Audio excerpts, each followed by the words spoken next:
Kisah tentang malaikat Ridwan yang mengantar orang soleh ke neraka. Dikisahkan ada orang soleh yang meninggal. Dia disambut oleh malaikat Ridwan di depan pintu surga. Silahkan Tuan memasuki surga. Lalu tiba-tiba dia melihat seorang laki-laki yang diseret-seret ke neraka oleh malaikat Malik yang wajahnya begitu menakutkan. Ya Allah, dia adalah sahabatku semasa di dunia, gumam orang soleh itu. Kemudian orang soleh itu meminta malaikat Ridwan untuk mengantarnya masuk ke neraka daripada ke surga. Mengapa Tuan lebih menyukai neraka daripada surga? Tanya malaikat Ridwan. Ia adalah sahabatku selama hidup di dunia. Aku tahu bahwa aku yang lemah ini tidak mungkin menyelamatkannya. Karena itu lebih baik aku yang ke neraka agar dapat bersamanya, ujar orang soleh itu. Mendengar jawaban ini malaikat Ridwan kaget dan terharu. Kemudian Allah berfirman, "Wahai hambaku yang soleh, engkau rela masuk ke neraka demi sahabat yang telah menemanimu sebentar saja di dunia. Padahal sepanjang umurmu engkau sangat taat dan berbakti kepadaku. Bagaimana aku rela membiarkanmu masuk ke neraka? Karena itulah ajaklah dia masuk surga bersamamu. Inilah ganjaran yang sepadan bagimu." Masya Allah, ternyata bukan hanya memberikan ketenangan dalam kehidupan di dunia saja, teman pun bisa memberikan syafaat kepada kita di hari kiamat nanti. Syaratnya, perbanyaklah teman yang soleh. Rasulullah juga sudah memberikan rambu-rambu untuk selektif dalam memilih teman yang tertulis di dalam hadits ataupun ayat Al-Quran. Seseorang itu berada di atas agama temannya, maka hendaklah salah seorang dari kamu memperhatikan dengan siapa kamu berteman. Hadis riwayat Tirmidzi. Abah guru sekumpul juga berpesan sebagai pandangan diri. Sehina-hina orang tetap tidak boleh dihinakan. Orang miskin hina menurut makhluk, tetapi belum tentu menurut Allah. Orang maksiat belum tentu hina karena bisa jadi ia dapat syafaat dari wali orang soleh ataupun dari Rasulullah. Orang yang salah belum tentu hina dan orang berdosa belum tentu masuk neraka karena mendapat hidayah.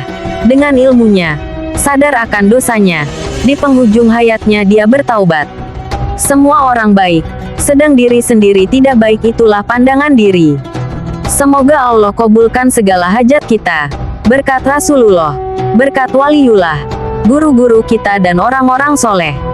Abah guru sekumpul, dikutip dari kitab Durotun Nasihin. Wallahu alam bisawab. Kisah tentang malaikat Ridwan yang mengantar orang soleh ke neraka.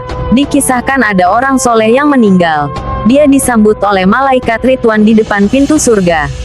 Silahkan Tuan memasuki surga. Lalu tiba-tiba dia melihat seorang laki-laki yang diseret-seret ke neraka oleh malaikat Malik yang wajahnya begitu menakutkan. Ya Allah, dia adalah sahabatku semasa di dunia, gumam orang soleh itu. Kemudian orang soleh itu meminta malaikat Ridwan untuk mengantarnya masuk ke neraka daripada ke surga. Mengapa Tuan lebih menyukai neraka daripada surga? Tanya malaikat Ridwan. Ia adalah sahabatku selama hidup di dunia. Aku tahu bahwa aku yang lemah ini tidak mungkin menyelamatkannya. Karena itu lebih baik aku yang ke neraka agar dapat bersamanya, ujar orang soleh itu.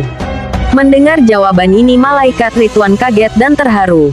Kemudian Allah berfirman, "Wahai hambaku yang soleh, engkau rela masuk ke neraka demi sahabat yang telah menemanimu sebentar saja di dunia.